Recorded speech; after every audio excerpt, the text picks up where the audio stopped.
Jeremy, welcome to the show. Thanks for joining us. Thank you for having me. Tell us a little bit about your business and how you got started and a bit about the journey. Well, we're a skincare business that's sort of distributed now, gosh, in about 30 countries. As we sit right now, we are part of the L'Occitane group. They have a shareholding in us. We've been going about since 2008 was our official launch date, but we started a little earlier than that. Really, it's just been it was a different era back then. So it's been a journey of of navigating how to launch a small business and a small brand, and then evolve it as the landscape has changed over the course of the last 15 years plus. And so now we sit with sort of an interesting time with a change to a lot of our wholesale structures, using the group a lot more, the L'Occitane group a lot more. Yeah. And so it's a very different era for us, exciting time, but lots of different approaches to the business than what we would have had if we were sort of standalone, as we were. What are sort of some of the pros and cons of that? Because no doubt there's a learning curve that goes with bringing in a bigger group with different ideas, and there's got to be parts that are really exciting and other parts that sort of change you or are confronting, I guess. Yeah. When you've been doing things exactly how you want. Well, do you want to just tell us a little bit about some of those sorts of aspects? I think, look, the obvious good stuff, it's just why you do take on a partner like that and you do a deal like we did. The obviously good stuff is you get global teams in all markets that aren't people who are working on the brand. They have an ownership in it. And so the relationship to building a brand is much more personal. They take a longer term view. And there's a fabulous expertise set that you just tap straight into. So if you wanted to launch a store in Korea, there's a whole bunch of things that go into that moment if you were to do that are very complex. And, just the labor laws alone, setting up a company, managing staff turning up to work, choosing a site, doing a fit out, employing people, making sure that the local guidelines are met. It goes on and on and on and on. Yeah. So with a group like L'Occitane, you get to basically say, hey, we'd like to set up a store in Korea. Can you find a location? This is, our brand. This is the kind of spaces we like to go to. Yeah. How do you do that? Go ahead and recommend some locations. We, employ the team, manage the team, do the fit out, et cetera, et cetera, et cetera. So you basically are handing them, you're working with them on the design and execution. Mm-hmm. You're handing them a playbook of a store you've done prior, and they're following those guidelines, but they're doing all the heavy lifting. That's got to be exciting, right? In terms of just seeing that side of it, just headaches solved. Well, it gives you scalability. And I think one of the things that we've learned over time is momentum and speed is very important in business. And when you get your head out of the heart of what we love to do, which is to develop products and build a brand, and you get into the business side, you start to appreciate that businesses, a percentage of a success of a company is around the product and the offering and the brand. There's a good percentage which is around the execution and the management of momentum, speed, taking up an opportunity and how quickly you do that, how efficiently you do that, and at the quality and commitment you do it. So I think it gives us that scalability, which we haven't had in the past. And so, you have to say no to some opportunities when you're small because you can't afford time or actual financial resources to do them. And so you step back from that moment. Now we're in a position where if it's good, we just say yes, which is kind of fun. And then I think it also gives each of us in the company, which was relatively small in terms of number of people, the ability to do what we like to do and say, well, we're not great at researching store locations, for instance, if you used to use that example. And so we don't have to do that. We rely on someone who's got all the science around foot traffic and store locations and where you should be and the great place in Korea for skincare and beauty. And often there's a street like there is in Soho, New York, that you go, okay, this is a great street for beauty.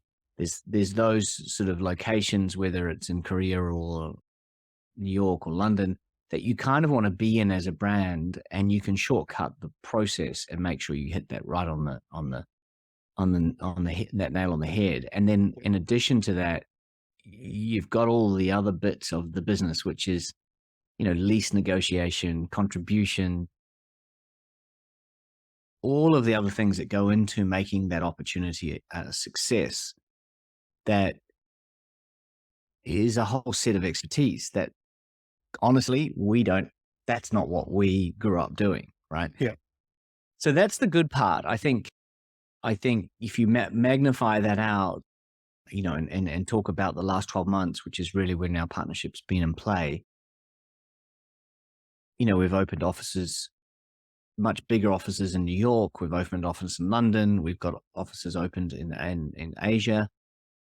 We've got a whole sort of team of affiliates that are coming on board over the next little while and already have started that are going to be managing the local businesses that we are really just connecting into and saying, okay, so talk to me about how you're going to manage Scandinavia and what's the business plan and how does it look? And then can we make some commitments in Scandinavia that go beyond 3 years, right? In other words, we're going to take a 10-year view or maybe even longer. Right. And that's really hard to do as a distributor. The contracts tend to be if you get, 10-year contracts are a very long contract in distributor land.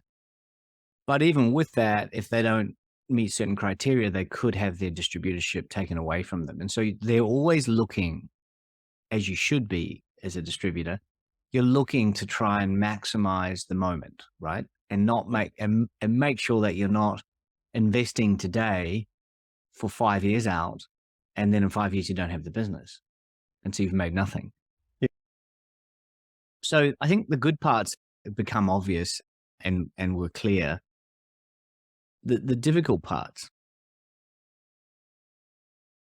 you are going from, like you said, all the decisions, good or bad, you get to make, to a much bigger structure where you're contributing to those decisions for sure. Yeah. And I think in any good partnership, you've got to be a listener and a contributor and listen to people in the room that have been there and done it too. But you've got to make sure that, you'd be a brave person to go against the group because of their wisdom and their experience. And so when you think, oh my gosh, I wouldn't do it that way, right? Yeah. It's hard because as an entrepreneur, your mindset, entrepreneurs are not terribly good corporate individuals.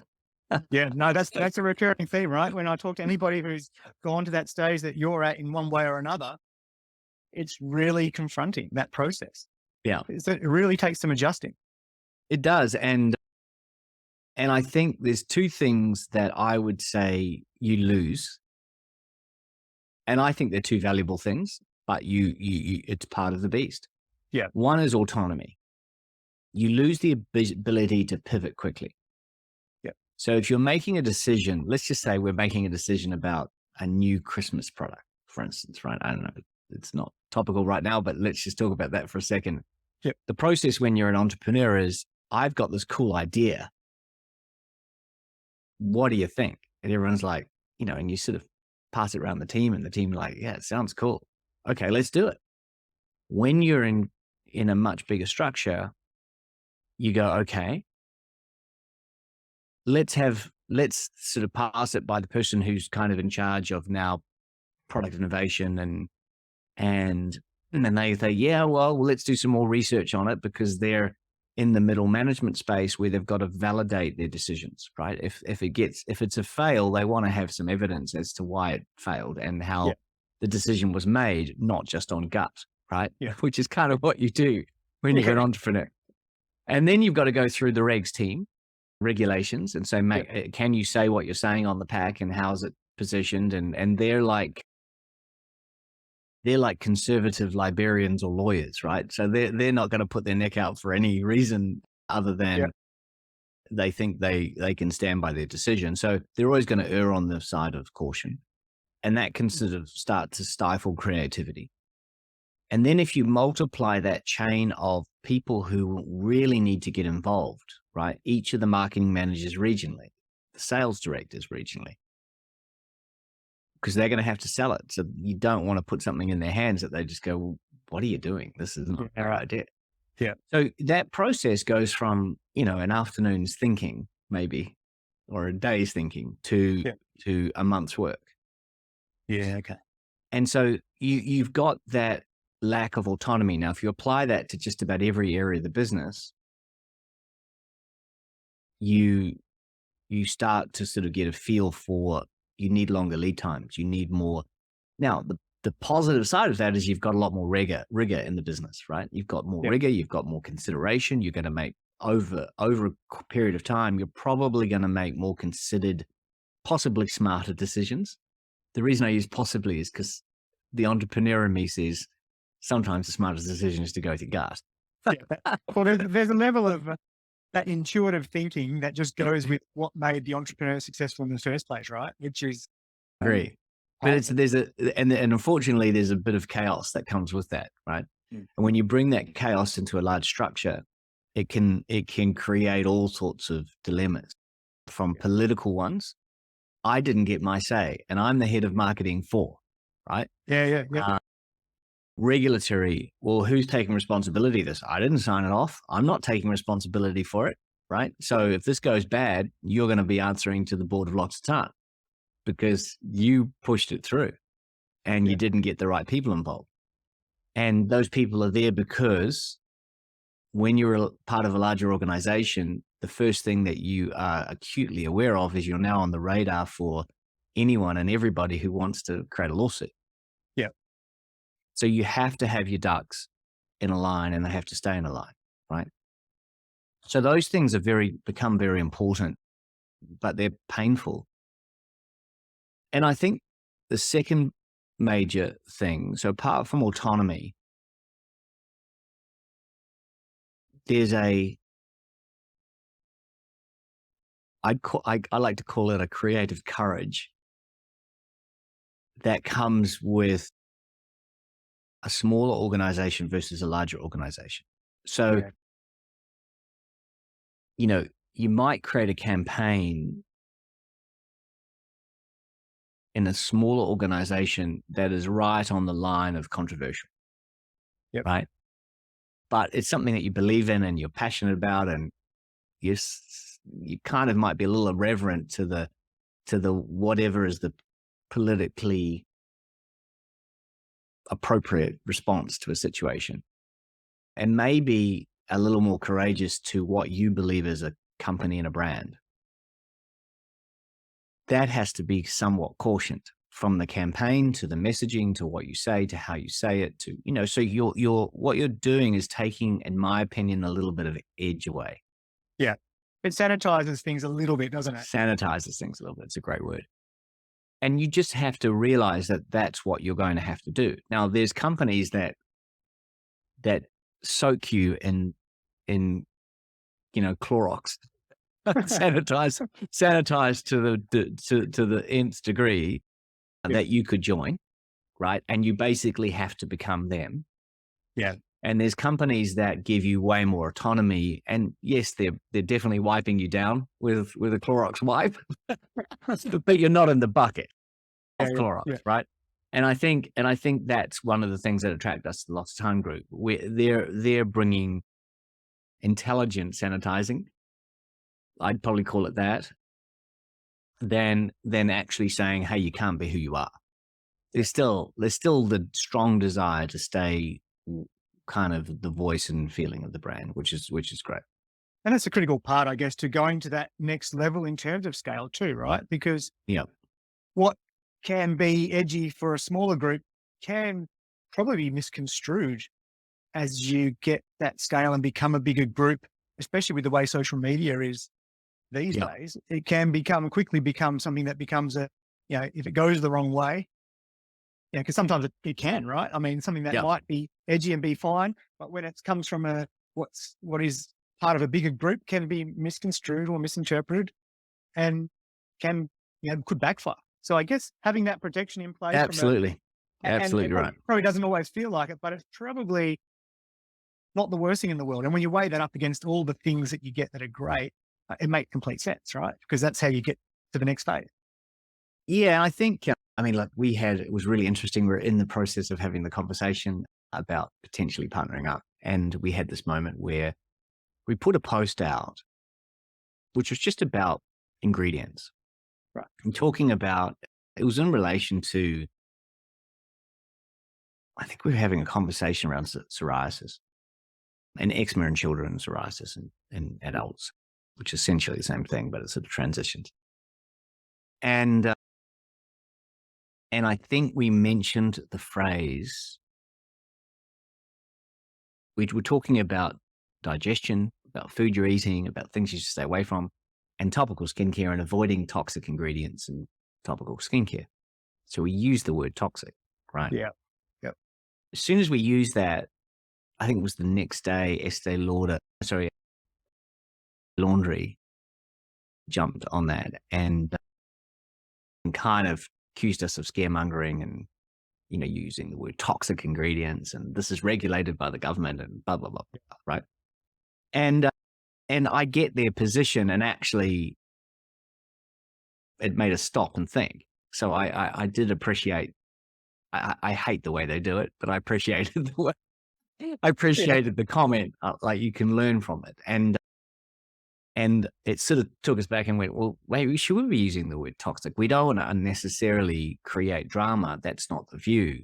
But so we changed our verbiage to function giving and function taking ingredients, right?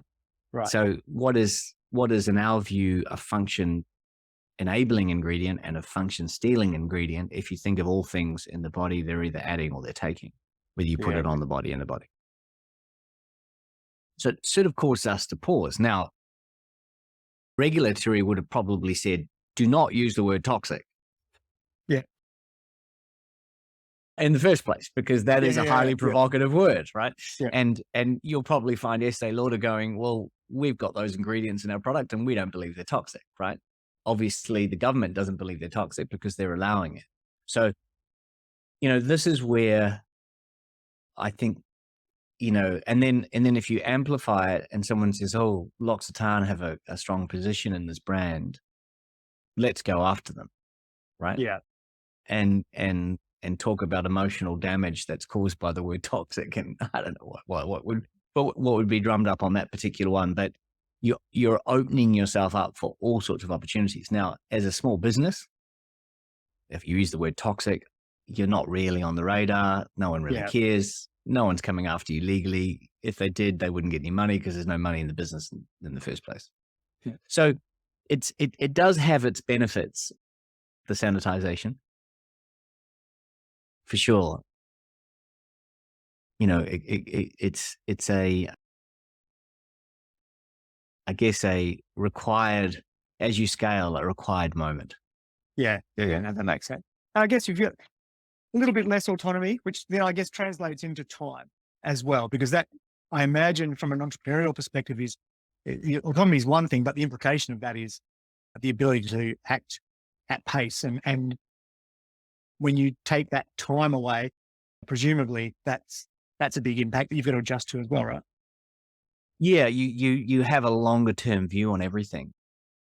You start Christmas 24, really it's getting kind of put on the table and put to bed over the next couple of months, right? Yeah. Okay. When you're small, you're like, okay, December, we need to think about next year's Christmas. So you just have a different, at least 6 to 12 months, you've got to work a little further ahead to get everybody who's got an input and Yeah. and has a voice and expertise to have their input. Yeah, that makes sense. Jeremy, if we go back to the start, Mhm. when you first started the business, is the business where, like, could you envisage or did you envisage where you are now back then?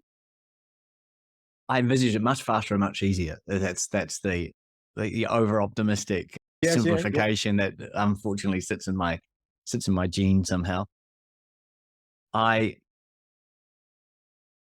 we launched our focus was all about brand and product creation, right? So we had a brand and product creation company in creating products, and so we felt the thing that you do, you sort of feel like that's the hardest bit sometimes. Like you've got that conquered, the rest is easy, right? I mean, you take a product, you create a great product, you create a brand that you love, and you put it in market, and of course it'll sell. Yeah, makes Um, sense logically. yeah. And so it's just about getting the product on shelf. Well, everybody wants something that sells, right? So we felt we had sort of done the hardest bit. And then we met, and we said, I remember we launched in June 2008, which was a bad time to launch because no one wants to buy product in June in Australia because it's the end of financial year and everybody's trying to get rid of stock and not Right put around the new stock on GFC shelf. time too, so everyone's Yeah. feeling Everyone's going, oh, the world's coming, going bad. And so we immediately thought that we sent some product to David Jones, we sent some product to Maya, who were very important in those days. And in those days, placement on shelf was the only way that you got found. Like it's hard to think that now, right? yeah. It's a total change, isn't it? So if you like your Google in those days was walking into a department store, right? And saying, let's have a look what's new. Let's go to the new and loved section, right? And see what's cool and new. And those and those stores, that was a thing called Body and Soul, which was like a new emerging brand space. And so we sent product to them and said, we'd like to start selling through you. And we heard nothing. It was like, and a couple of months went by and we launched in some other locations, pharmacies and various locations. And, but we knew that we had to connect with the department store and they just were crickets. And a friend then, we were having lunch with a friend of ours and they sold leather goods to David Jones. And they said, oh, yeah, you probably won't hear anything for a couple of years. Like Oh, wow. they get like 200 brand submissions a season and they take maybe one brand. Oh, wow. And we were like, we were sort of distraught. Our whole business model was on the basis that we would get a department store and we had all the stock in the warehouse and, we freaked out. But out of the blue, and we followed up with them and they were like, yeah, we've got your product. Thanks. And then out of the blue, we got a call from Maya and Maya said, hey, we'd like you to come in. And that was our first real buyer meeting. That was our first meeting where we sat in front of someone who was a buyer for a company that was going to make a decision. And she had all the product lined up and she'd opened up the hand cream and everything else was not open. And she said, look, I've got 15 minutes. Decided there's a horrible little room that she wheeled us into. It was terrible. No windows, it was like some sort of interrogation room. Yeah. Okay. And lights, and you were like, this is, I can't believe people work like this, And she said, we've decided to take your brand.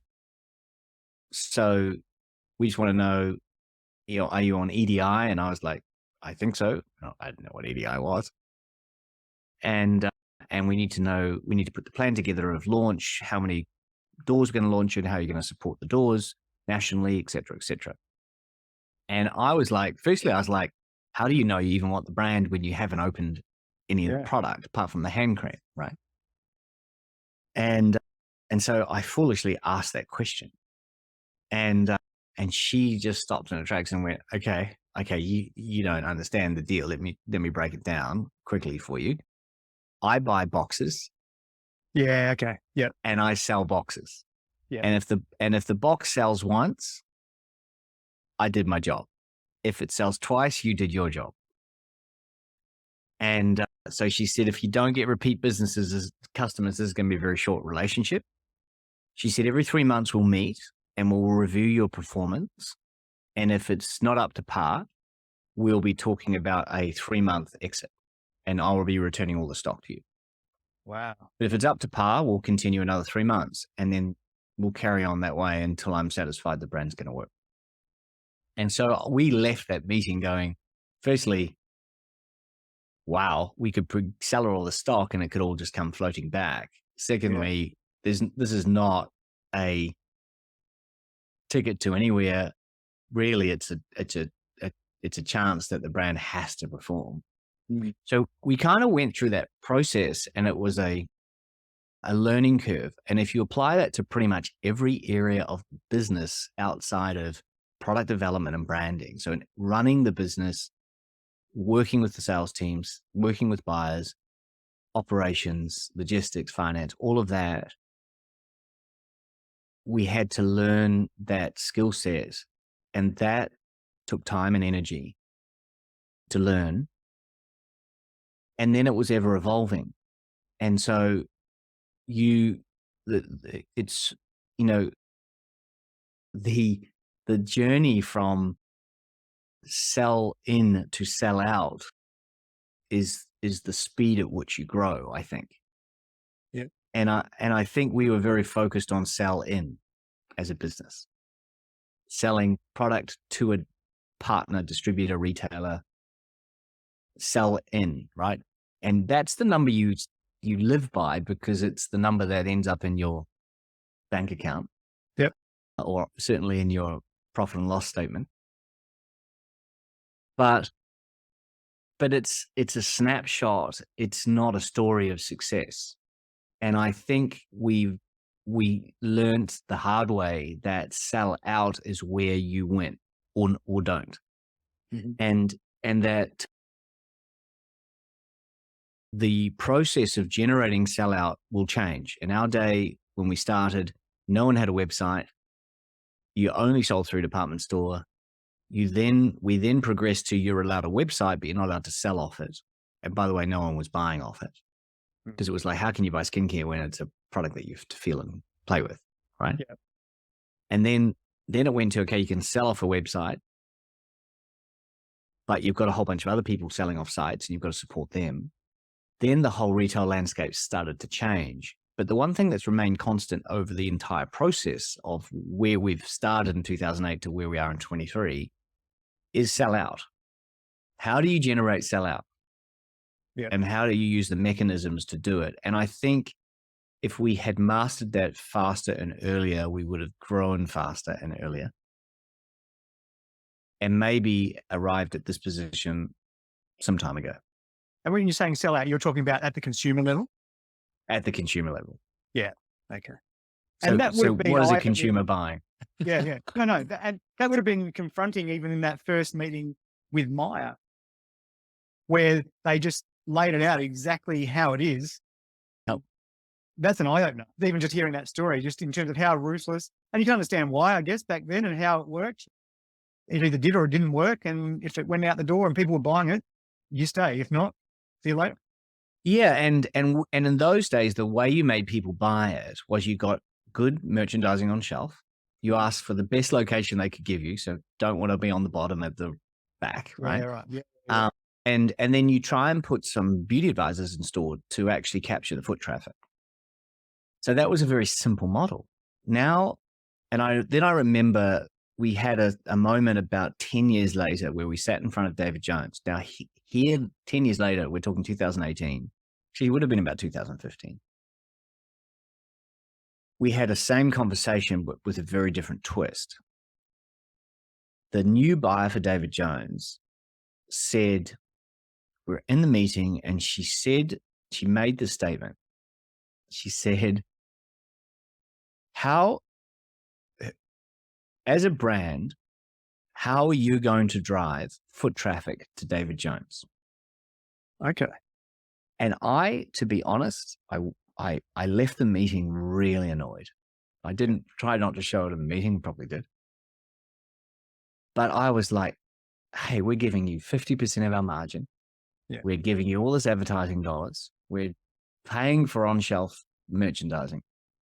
We are giving. If you write down the product 50%, we're picking up the tab, right?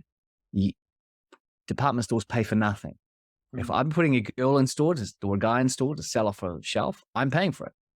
Yeah. So I'm creating all the sales. And now you want me to generate the foot traffic for you as well. Well, isn't that the one thing that you guys are supposed to supply? Yeah. Right? But the thing I realized at that moment was, and I didn't realize at the moment, I realized later, was that what she was saying is, without saying it, is the landscape had changed. Yeah, absolutely. That's 100% what it says. Yeah. And that they no longer had control over foot traffic like they used to. And that they needed brands to step up and say, hey, we're a brand, we're on social, we've got lots of followers, we're now at David Jones. And come by at David Jones versus even our own site, even though the margin on our own site is obviously clearly greater. So that was the beginning of the shift from being available on a shelf to being visible in a social environment. Yeah. And how the two are completely different. Yeah, it demonstrates the loss of power that they had too. If you go back to what their attitude was of the big department stores only a few years earlier. Yeah.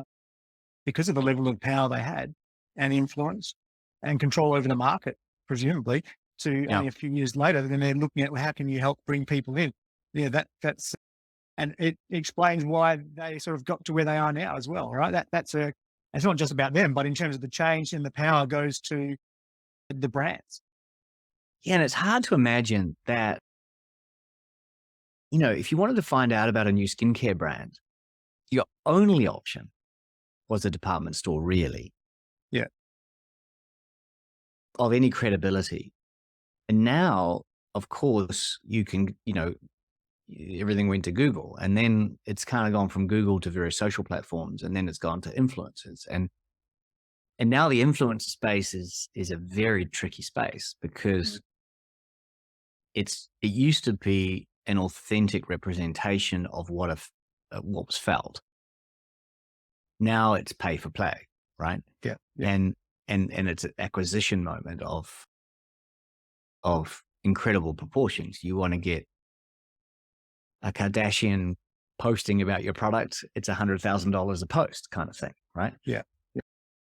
So, and of course, everybody now, well, most people now know, particularly the very savvy that's grown up in this environment, knows that when someone posts about a brand, it's most likely, particularly if they're an A-lister, most likely paid for.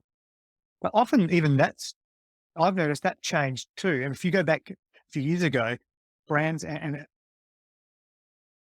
alcohol and that sort of companies where they were getting celebrities to be the face of the brand. Now that's all changed. All the celebrities have worked out that actually the power of their influence is so much that they've all started their own companies. Brands. They're all, because they are the brand more so than even those businesses that were getting them to do the work. So instead of getting paid X amount to be the face, they're now going, well, actually that was so important that will be the brand. I mean, you're seeing exits of $1 billion and that sort of stuff for some of these companies where it's owned by the celebrity, which is, and every celebrity you see, A-lister, has got their own tequila brand or whiskey skincare brand. or gin brand. Like they're the ones that I've noticed in terms of you see them as a big exit. It's a very dynamic landscape. Yeah. And I think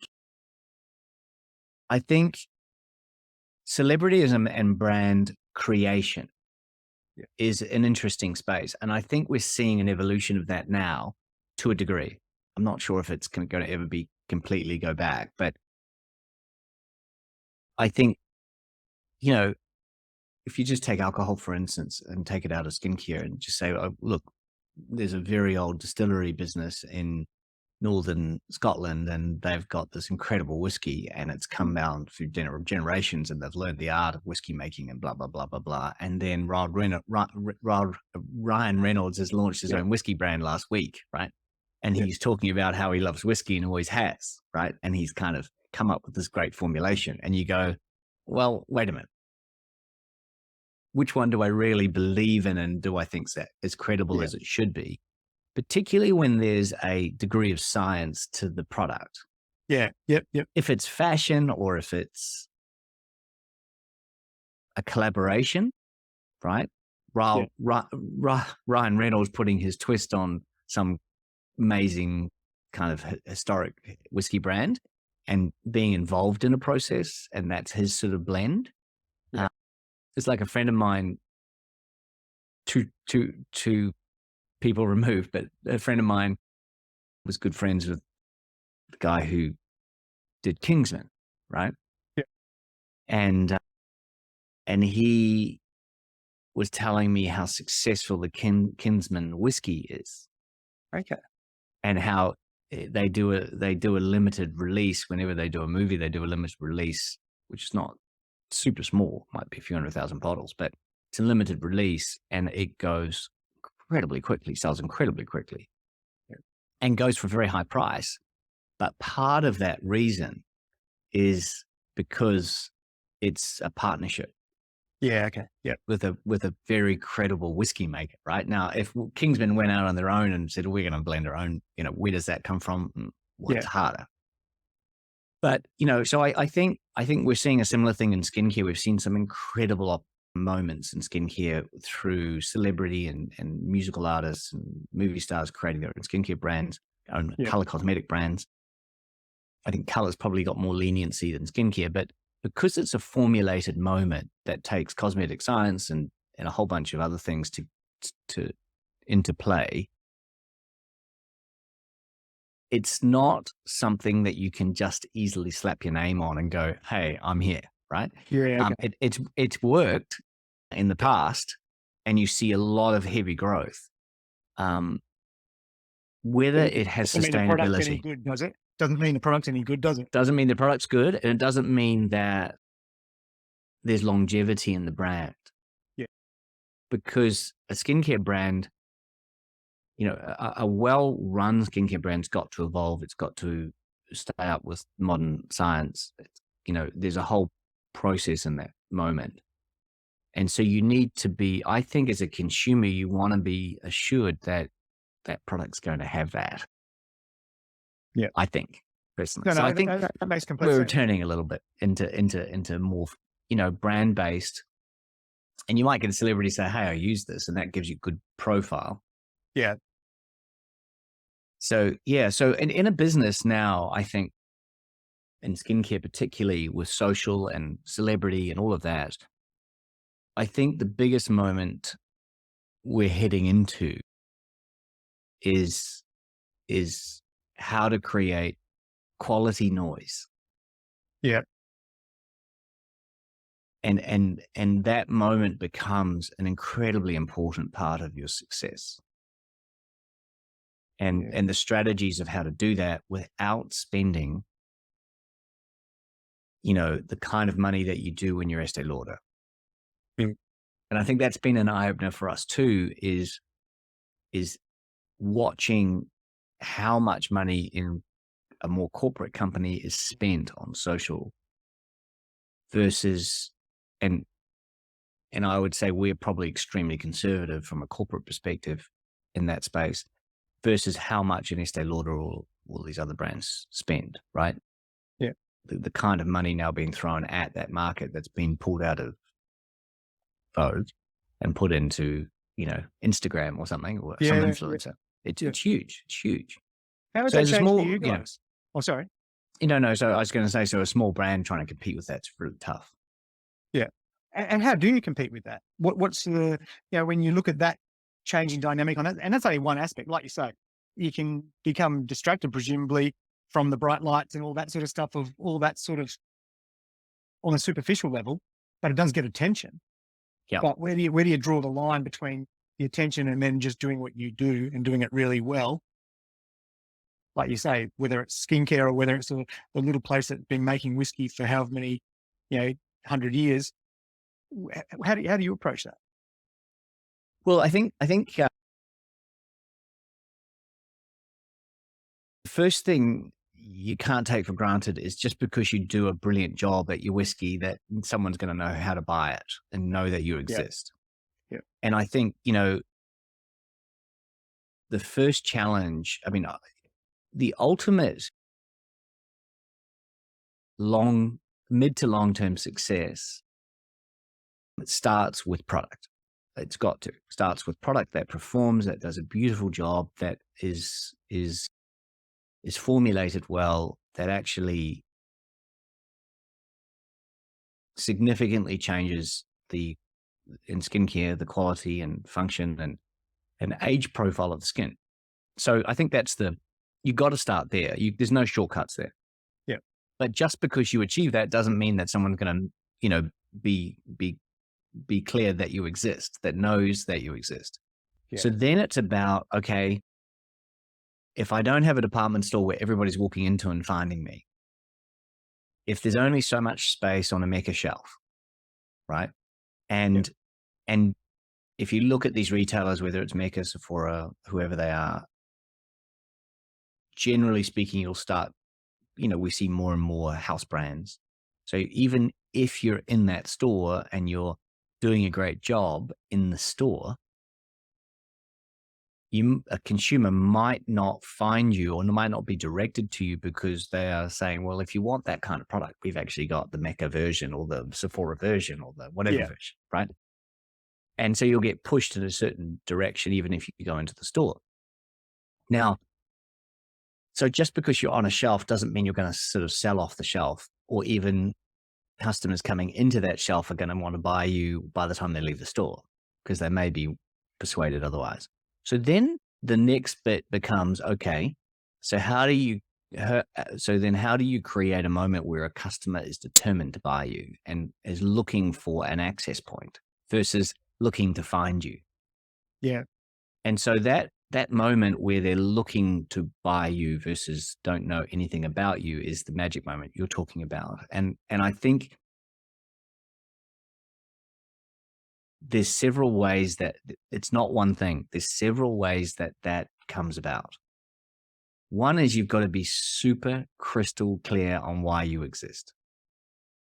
And hopefully that overlaps why customers want to buy you. Yeah.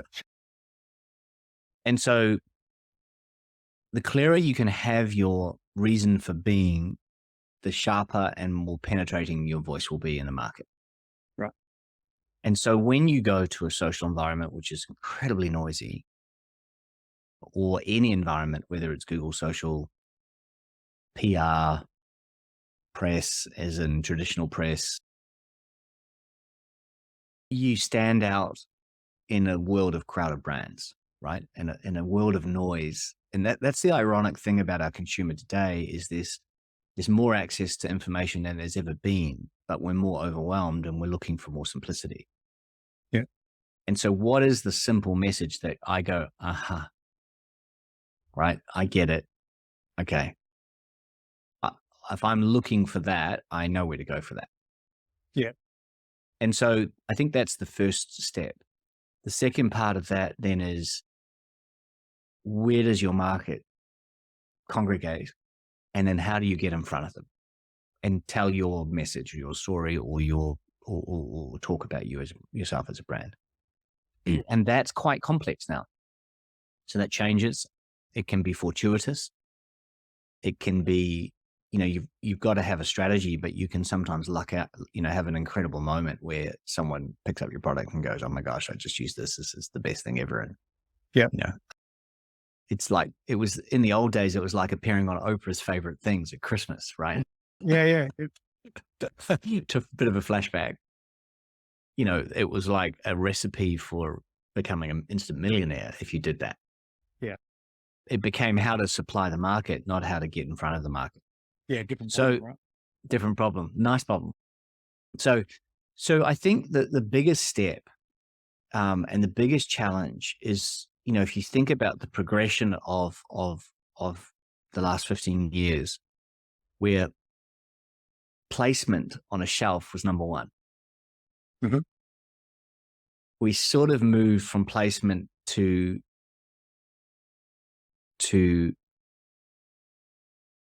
how to profile yourself in a store. Yep. Right. And how to bring attention to yourself in retail. Then we moved from that into this kind of popularity, right? Which really was an influencer moment where Yeah. it was cool as an influencer to go, hey, this is a cool brand. This is a cool skincare brand. I found the brand, and you become sort of socially popular. Yeah. And now I think there's a whole lot more importance around purpose, and purpose combined with popularity is where you can be economically efficient with your spend, your ad spend, your social spend. Because if you just go on popularity, it's like a rocket engine that you cannot turn off. As soon as you turn it off, the machine stops. Yeah. Right. Yeah. Yeah. But if you've got purpose and popularity kind of connecting, it starts to create its own viral movement, and you can inject it every now and again to give it a bit more speed at times, but it will create its own volume, its own velocity, I should say. Yeah. And that velocity will be determined and ultimately supported by you, but it's determined by the market and by the people and the social environment. And I think that's the hardest bit right now. How do you do that, right? How do you do that? How do you create noise that's meaningful, that lasts beyond the moment that you turn off your ad spend? Yeah. But it sounds like to me that the foundation is the product being great. The next part of it is, and when you talk about purpose, there's a level of authenticity to that. Yeah. That you don't get when it's just popular. Because like you say, popular can just be popular for the sake of it. There's, like you say, there's money being spent on it, or everyone says it's cool, and that can turn off just as quickly as you turn that on. But when you've got great product with a level of authenticity and purpose, that's resonating with people at a different level. Yeah. Yeah. And there's no real massive shortcut to it. There's certainly, you can get it wrong and never not even enter the race.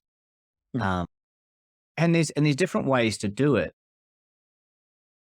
I think the day of launching a brand and accelerating to that moment in an incredible, like overnight, is gone. That's gone. Yeah. I think that existed, believe it or not, 3 or 4 years ago, but it's gone now, right? So Yeah, fast, okay. the cycles now. Yeah. I think you could actually dominate a social environment just by doing something interesting and cool that didn't really have a lot of purpose to it, a lot of authenticity to it. Yeah. And so I think that's where the complexities come into, and you're now competing with not, $20,000 a month. You're competing with $2 million a month for a brand, right? Yeah. On spend. So, it's no wonder we get served up all the things we get served up when you look at the ad spend that's going into it and the science behind it. And there's teams of people that sit in rooms now just on a brand going, how do we get ahead of that brand? Or how do we use the same search terms or whatever? And then you can exit that environment altogether and do something which is retail based only. It's just that the pockets you need for that are much deeper. Mhm. And the growth process is really, really slow. So if I said to you, look, we're going to launch 1,000 retail stores in the best places in the world over the next 5 years, you would get an enormous amount of visibility and customer profile just by doing that, because retail is coming back. Yeah. It's not dead by any means. It's that experience has changed, but it's definitely very important. The trouble is a retail store costs $1 million, right? Yeah. And you've got leases and staff and got to generate sales volume and all those things. So it's a very much, much slower way to grow, a much more capital intensive way to grow. And then on the flip side, the easy option of just launching a website and creating a social channel and hoping for the best and getting a few influencers involved, that's unfortunately an outdated strategy in itself. Yeah. Okay. So, but it's only outdated for really in the last sort of, it really hit its peak during COVID. And then ever since then, it's been kind of peeling backwards. And I think the moment comes now when you can combine this, I know it's such an overstated word, but this omni-channel play, which has a unique voice and a singularity of message across all spaces. And that is probably more of a grind than a famous moment, right? And I think that's where we've kind of moved out of, we've won the lottery. Yeah, that's what people are going for, right? They're all trying to get that viral moment that changes everything. And it changes everything. Yeah. No different to the Oprah moment. Yeah. 10 or 15 years before that. And it can happen. That's the I mean, it's the curse of it, right? It's a bit of a curse, because if you build your business model on it, you're going to fail. Yeah. More likely than not. I mean, you're talking about one in probably 100,000 brands, right? Yeah. Maybe even more. And I speak to brands all the time that have $1 million worth of stock in the warehouse and they're going backwards every month and they're running out of cash. Yeah. And they're struggling to get above 5 million in sales. And so it becomes a time equation. And that's a scary moment as a founder and a brand owner is when you cannot sustain yourself. Time is your enemy for sure. And so then how do you get your sales up to a volume in a market which is incredibly noisy and crowded and all of those things? And you've got to get that stock out of the warehouse and pay suppliers and pay staff. And it becomes an equation which is far more than just the purity of wanting to create a great product and put it into market. Yeah. And so that is the conundrum of today, is how to create noise in those environments, how to be interesting, meaningful, and authentic and desirable all at the same time. Yeah.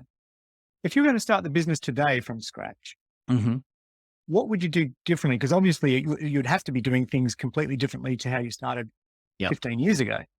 What would be how would you approach it today if you're starting from scratch?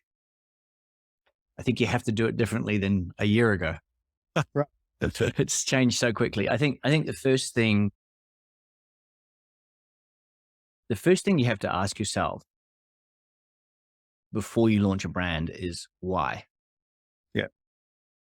Well, what am I going to offer that is important to offer? Not important to you as a founder, important to your consumer. What is the value? I mean, if you think about brands as a promise, right, to do or give something, it's almost like a moral contract between a company and a consumer. What is the value you are bringing to that consumer that they can't already access? So people say, oh, I'm going to launch a skincare brand, or I'm going to launch a color brand, or I'm going to launch a whiskey brand, or whatever it is. That's great. Why? Yeah. So I think the first thing I would do differently is you start with that. I mean, we did it almost unconsciously. You start with that very conscious understanding of why you are launching the brand. Yeah. What you are satisfying that is not currently being delivered. Yeah. Or delivered at the level you want to provide.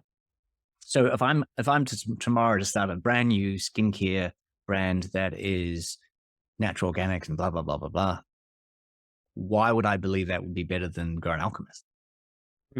That wasn't being satisfied by Grown Alchemist, right? Or in some way. And what part of the market do we fit that would help that? So I think the first question is you've got to have very clear why. very, very focused on the meaning of the brand and the importance of the brand. I think the second thing is you have to know from the outset, what is your strategy to create noise? Yeah. Before you hire anyone, before you go out there and create a structure and a whole range of stock, what is your noise strategy moment? So, and the reason I would start there is because that's about sell through, not sell in.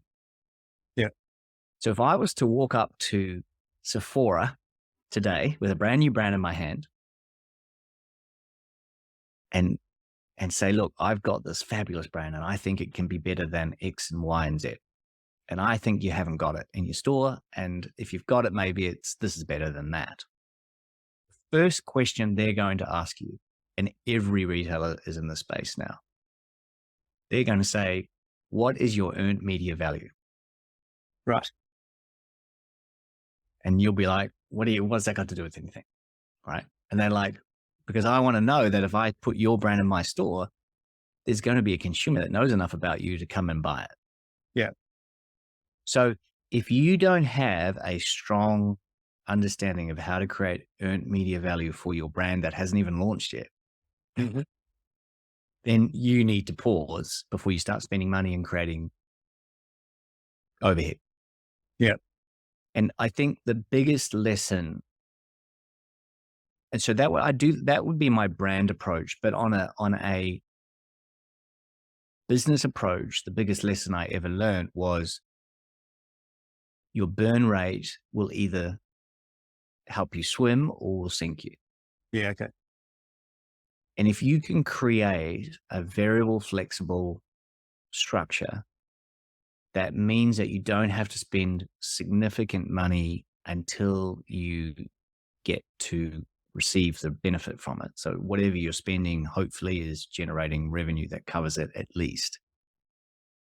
Then you are always generating positive dollars. Yeah. Now, it may not be enough to cash flow you, but it's enough to keep you from going backwards. Yeah. Which is critical, especially in this environment today. 100%. And flexible is really important. Variable is very important right now because it gives you the ability to scale up, scale down, right? Your sales go through the roof, well, your expenses do. It's okay because your sales have. Where I think companies can get themselves in all sorts of trouble are basically all the fixed costs. Yeah. In any startup, that's your killer. And you've got to look at stock, unfortunately, as a fixed cost.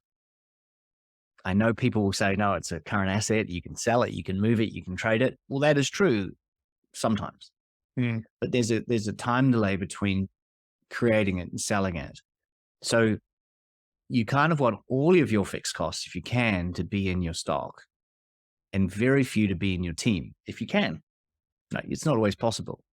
So the worst thing you can do is go rent a fabulous office, deck it out and hire, 5 people who are great and brilliant and we love them. But, that's, this day and age in salary, that could be at least $500,000 a year, maybe more. And they got to be paid every week or every month, no matter what happens. 100%. And all of a sudden you're staring down the face of, just on a startup, of $100,000 employee related expense a month. And that's $200,000 worth of sales, generally speaking, maybe more. You're going to generate out of the gate. And every month you don't do that, you're eating money. Yeah. So it becomes I think change, my biggest advice when it comes to the business side would be change the way you think about revenue and turn it into runway. Yeah. What I mean by that is revenue is just time, right? Skincare is not a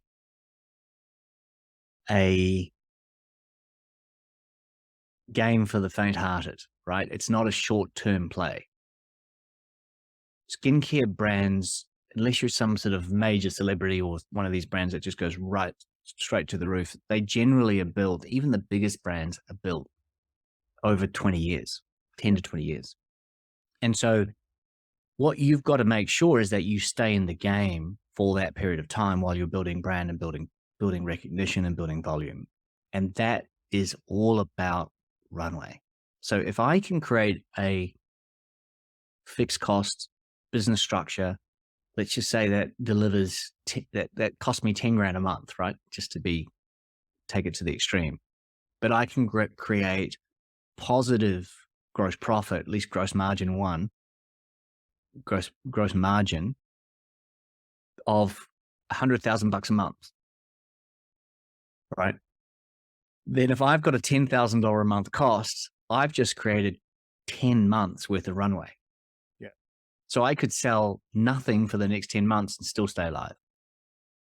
Well, that is, if you look at the journey of COVID, if you look at the journey of the current global recession that we're sort of looking at, and no one really knows how big it is, we just know it's coming.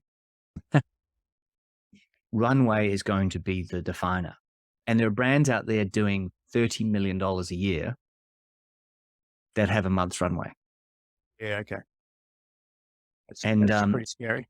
It's pretty scary. So we've got, and we had a guy who's still a good friend, who's a really wise guy and used to be high up in a luxury good company called Richemont.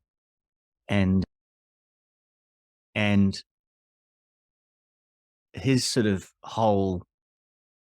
one of the statements he made about North America was that you can very successfully go bankrupt in North America. Which sounds like, wait a minute, how can you successfully go bankrupt? But essentially what he was saying was, you can do 30 million bucks a year in just USA, but the cost to support that market, you might be spending 40. Yeah. And so you've got to be careful with how your costs are structured. Are they fixed? Are they variable? What is a retailer asking you to do? You know, the most exciting thing in the world is to say, I'm launching to Sephora. How much does that cost you to be in Sephora? Yeah. Okay. Yeah. And to make it successful in Sephora, when every other brand is spending half of the money, maybe all of the money they're making in Sephora, spending it back and driving the business in Sephora, are you actually making any money out of Sephora in the short term? Yeah. Okay. So if you can keep those costs down, those fixed costs down, manage that well, then it gives you time to really do the other bit, which is to find your voice, to find your customer, to get in front of it, to market to them, to play and get understanding of how to create noise for you, which could be very different than other brands and in a different way than other brands. So, you know, that is sort of, I think so in a nutshell, I think I would be doing a lot of extra work myself before I just jumped into a team. Yeah. And I would be really so crystal clear on those elements before just kind of going, hey, I've got another product, another brand, I've got another thing. Yeah. And that lends itself to probably slower, but more sustainable growth, brand recognition, relationships with customers over time, presumably. Slower, but more sustainable. Yeah, I think you're absolutely right. I think you end up growing a little slower, or quite a lot slower. Yeah. It's more solid growth. Yeah. And you're continually focused around the moral contract that you're creating with the customer, which is quality, and that you're selling them something that's the best. It's got to, you know, in this day and age, it really has to be the best they can find for the amount of money they're parting with. And I think then you sit back and maybe, just maybe, you hit an incredible stream of visibility through some sort of crazy moment that happens, right? Yeah. Social moment or whatever. And then that becomes a catapult for you to take you to a whole nother level that you wouldn't have been able to get to just in the same time frame. You would have been able to get there, but not the same time frame. Yeah.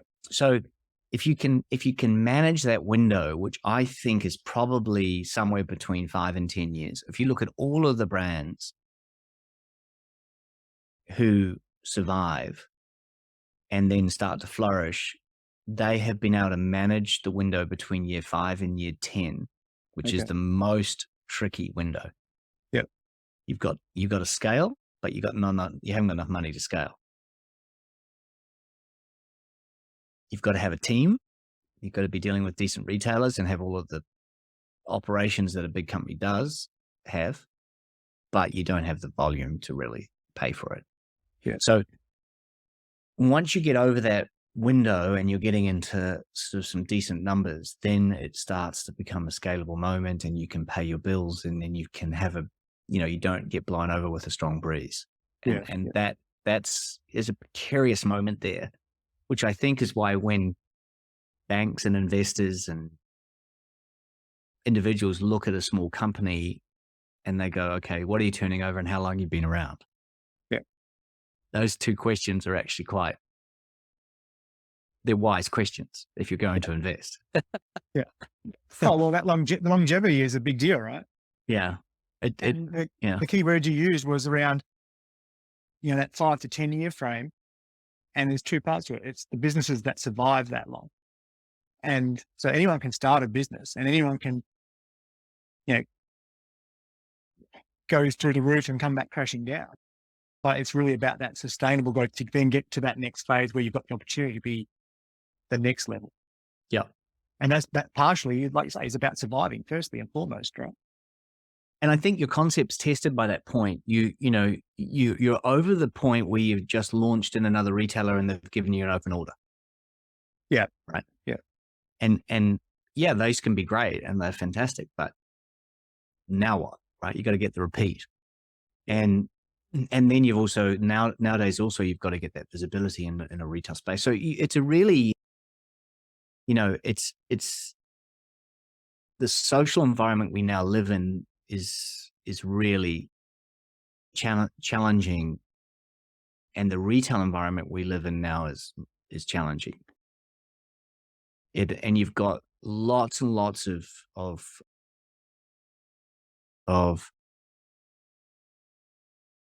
condensing of the number of retailers. Mhm. And the and also how much business is done through various retailers. It's not nearly as diverse as what it used to be. Yeah. Okay.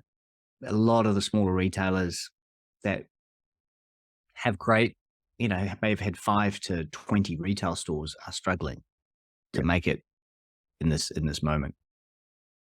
And so what ends up happening is you're getting kind of consolidation of retail moments. And so bigger players having more clout. Yeah. And their shelf spaces don't get, they're not sort of elastic, right? So you've got the same number of brands and all competing, but same number of shelves, but a lot more brands competing for the same space. Yeah. What's next for the business, Jeremy? What do you see over the next few years? What's next? Obviously, there's big stuff coming because of who you're partnering up with and what's ahead. But where do you see the business in sort of 5 years or so? Well, I think the opportunity, there's some fundamentals which I think we are really focusing on over the next 2 or 3 years. Yep. Fundamentals are when you're in a retailer, how you support them and how you drive the business with them. So if you get those fundamentals right, once you've got a bit of visibility, if you get those fundamentals right, you can accelerate sell through and build really solid business with the retailer. Just like it's easy peasy to start a brand, so to speak. You could also say it's easy peasy to start a retailer, right? Okay. But if I launch a retailer like Douglas in Germany, right, and we put some product on shelf and they get excited and we go in the Douglas social program and you front up with some cash and they say, well, we want you to put in, if we're going to launch you, we need you to commit to $1 million worth of ad spend first year. Yeah. Right. And you go, okay, well, I'm willing to put $1 million on the table and start a journey with you. Then it becomes making sure you hit your numbers at retail. And that is local support, local teams, the right number of advisors in store, the right stores, the right locations in stores, the right education environment inside Douglas, the right social programs. Everything's got to be in German, everything, so you start to build out an entire business just for Germany to be successful in Douglas in Germany. Yeah. So now, in order to do that, you've got to have capability and people who know that they just know it because they've dealt with it for 20 years and they've seen the evolution and they now know what the levers are today. So that is probably first and foremost, making sure that each one of our markets that we've already opened are getting that kind of level of quality and support. And that happens through the network and making sure that all of the tools are in place. And I think that's an exciting moment to be able to deliver that, because it's been, if we are to support Germany from Australia through a distributor, we have to contribute to that distributor's arsenal because they don't have enough money to do it on their own. Yeah. Because the margin's not there for them. So then it becomes, how much are we willing to invest in Germany? And can we afford to make no money or actually lose money in Germany as a head co, so that the distributor can make some money and that we can make sure that we don't get kicked out of Douglas? Yeah. So that conundrum is real. And our approach, I think, for the first period of time is really to make sure that we've got that quality level of support everywhere, whether it's a distributor or a L'Occitane affiliate team or a Grown Alchemist team. That's actually completely separate, and it's our own team. So making sure that's done really, really well, that we're supporting our retailers well, that we're honoring the shelf space they're giving us by making it come to life and get the kind of return that it needs to get for them and for us. Yep. So I think that's the first phase. The second phase, which sort of a lot of these run in tandem, is bringing our message to the market in a way better digital way, having a lot more content and information that is user generated, but also brand generated around why we exist and what's important to us as a company. Yeah. And then actually three-dimensionalizing that in terms of retail itself, whether it's counters or physical stores. Those are really important to us for communication as much as anything. So there's sort of this, what I would call, again, it's an omni approach, but it's the combination of what we've spoken about really, which is purpose and authenticity and why we exist, combined with getting the noise and visibility in market and making sure that we have a solid sell through. Yeah. But when you talk about the strategy and what it takes these days, that omni approach you can see is so critical, because different aspects of the strategy reinforce other aspects and so on. And you just can't be a single line on anything anymore. Not that you probably could before, but you can see the importance of that total approach. Well, I think there was a very small window where you could have launched a brand online. Yeah. And if it hit the right social nerve, particularly because social was very cheap in the day. Yeah. It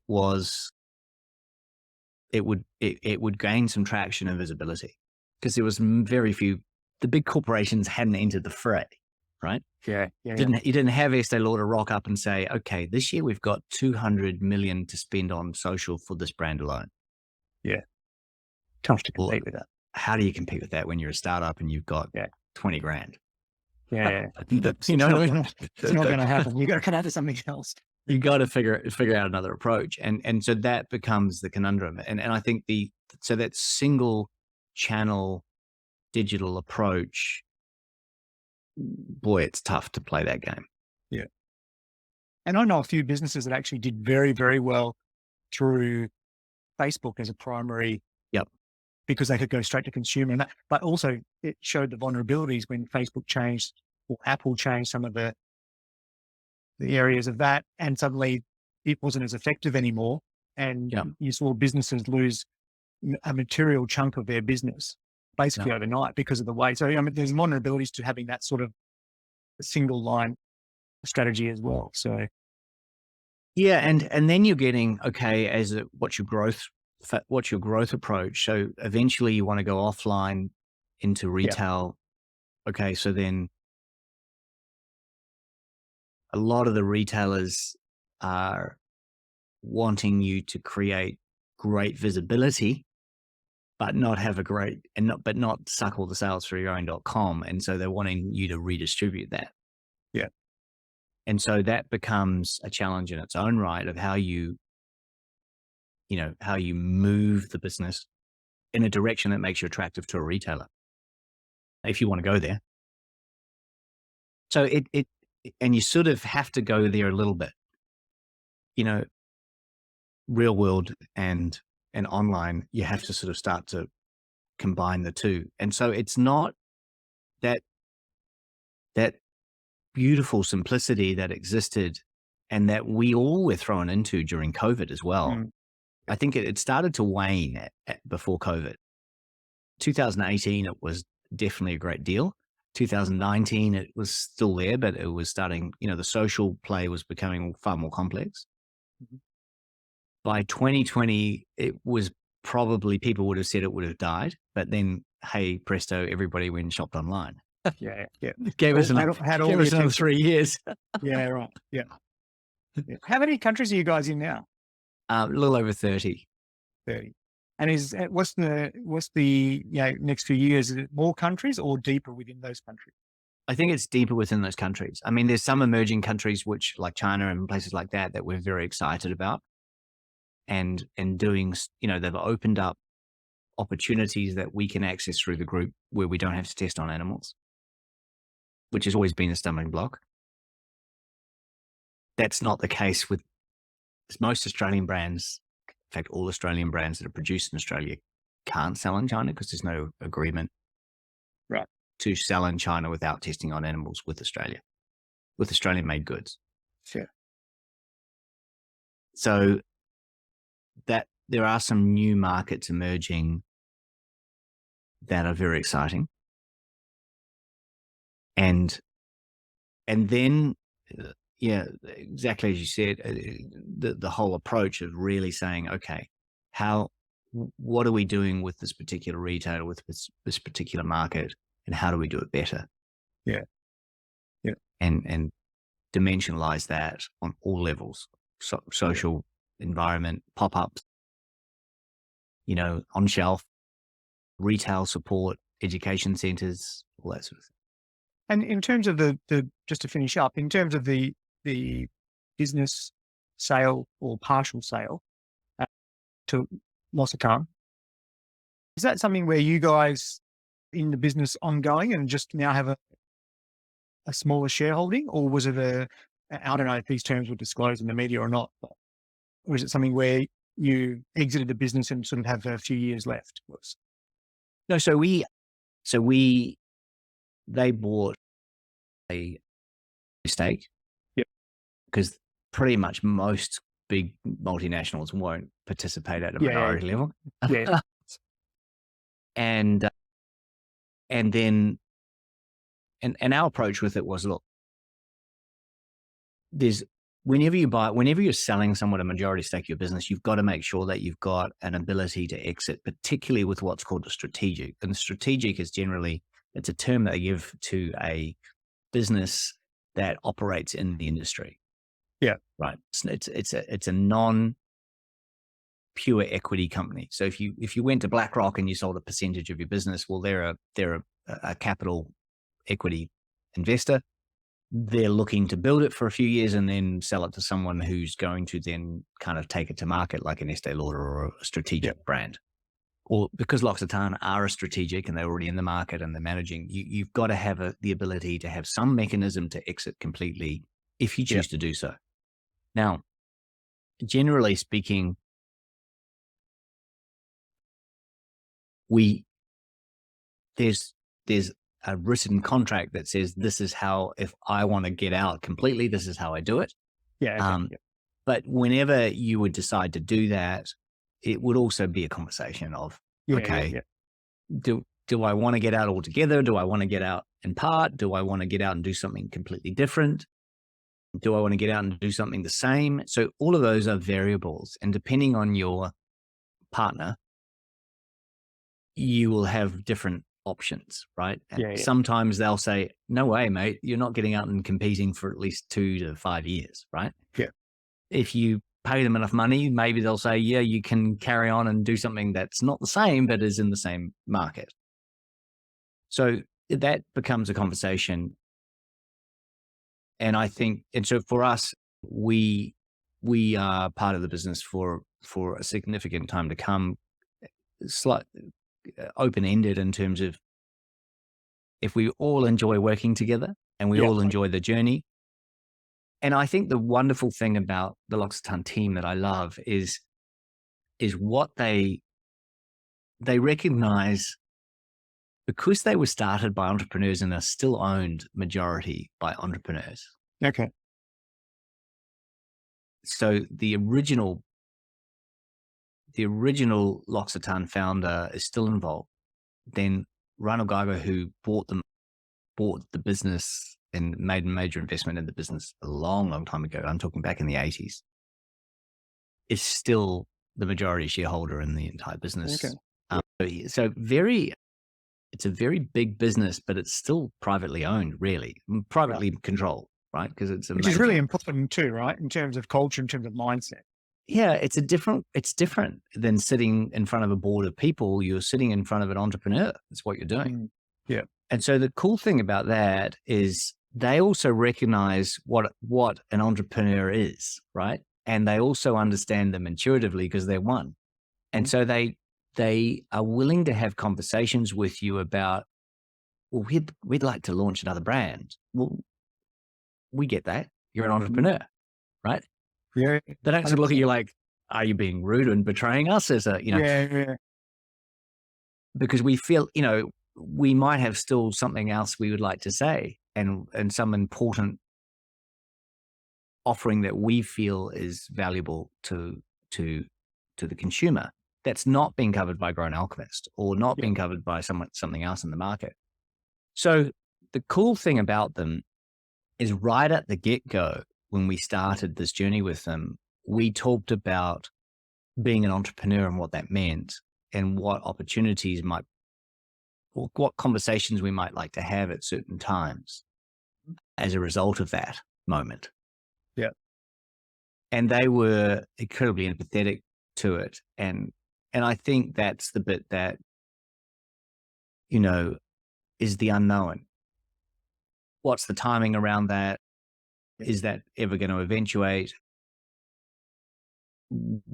How long is it? I think I'm a big believer of you work at something and you be part of something as long as you're offering real value to that. And when you're not offering value, the best thing you can do for everybody is to say, hey, I don't think I'm offering the kind of value you can get elsewhere. Maybe for a cheaper price, maybe a better set of skills. And you're better to move out of that moment and work your way out of it and do something with your life that you feel that you're actually contributing in a really positive way. Because either that you'll do that or the business will end up doing that and it will be far more painful. Yeah. Those decisions get made one way or the other eventually, right? Yeah. And it can take time. And by the time it gets there, you feel like, oh man, it's left a sour taste, right? So I think you've got to be kind of pragmatic, and it's part of the pragmatism that gets you to this decision in the first place is saying, hey, there's people out there that know how to take this business from, to $300 million far better than I know how to take it there at this journey of or can take it there a lot faster and already have the infrastructure. Yeah. And I don't have to spend 20 years of my life from here doing it. They could do it in 5, right? And presumably you get to spend more of the time doing the things you really enjoy and are really good at especially when they've got all that infrastructure within their business already. Yeah.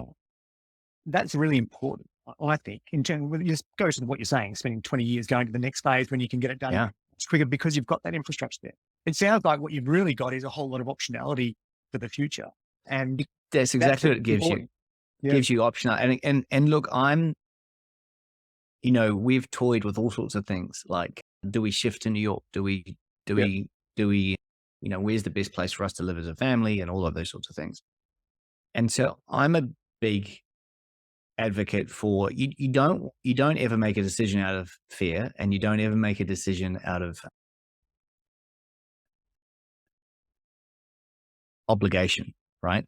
Yep. You make a decision out of what's the most important thing for you, and what is the best approach for you, for your family, for your journey. And sometimes that's financially the best decision, and sometimes it's actually not. Yeah. Yeah. And so I think you've got to have sometimes the courage to say no to something as well as say yes to something, and do it with the best lens that you can to say, hey, this is the journey I'm on. And maybe it's the time of life I'm at, but I kind of go, I don't have a lot of years. I've spent a decent amount of years on earth already at 52. And I don't want to spend the next 20 years doing something that I'm not incredibly passionate about, even if it's not financially that lucrative, right? Yeah. Or not financially the best decision. Yeah. It could be the best decision otherwise, in other ways, for family, for my children, for and my wife, but also for me as a career, and being able to say, hey, well, we tried it and we did it, and we never said no because we were afraid. No, you don't want to die wondering, right? Exactly right. If there's really something you believe in or want to try, my personal view is similar. I think you do it, and it works out however it works out. But you've got to do it. You got to try it if that's something that you want to do. You can't be held back for any reason. I don't think, whether it's financial or whether it's fear or whatever it might be. Just do it. I think that's it, right? And if I think if we took that approach with everybody we employed and said, hey, when you want to move on because you're moving. If you feel like that's what you should do, then that's what we're going to help you do that, right? Because it's going to be best for you. But if you feel like this is the best place for you to be, then wonderful, we're here to have you because you're providing a great service to the company. Then you kind of create this environment where people aren't afraid to transition, and they're also not afraid to come back if they not everybody, you don't always make the right call, right? You kind of, sometimes you look at the grass and you go, yeah, it's not as green as what I thought. So I think that fluidity, particularly today, and creating the kind of life that's relevant to you, and working the number of days a week that you want, or the structure you want to do, and everything comes at a cost. But the bottom line is, if you can choose that, then you are getting a lot more control over your destiny and ultimately the life that you want to create for yourself, for others, and so I think that's become a more and more important. Maybe it's Maslow's hierarchy of business needs versus personal. You kind of get past the bit of, can we survive? Right. Food, water. Can we feed ourselves? Can we keep the doors open? To the point of, okay, so what really thrills me? Yeah. It's an enviable position to be in. I'm not even going to pretend it's not. It's fantastic. But I think as a serial entrepreneur, it doesn't stop you jumping back into let's see what we can, to see if we can start something new, or do something different, as well as continue the journey that we're on with Grown Alchemist, which I think I'm so excited by, and very much part of, right? It's like, I'd hate to be divorced from that journey and not have a role to play in the future, whatever that role is, and whatever is best for our customer and for the company. Well, that sounds super exciting, Jeremy. I can't wait to see what happens in the future. Thank you very much for coming on the show. Well, it's been a pleasure, and thanks for taking the time to have a chat. Really appreciate it. Thanks, Jeremy.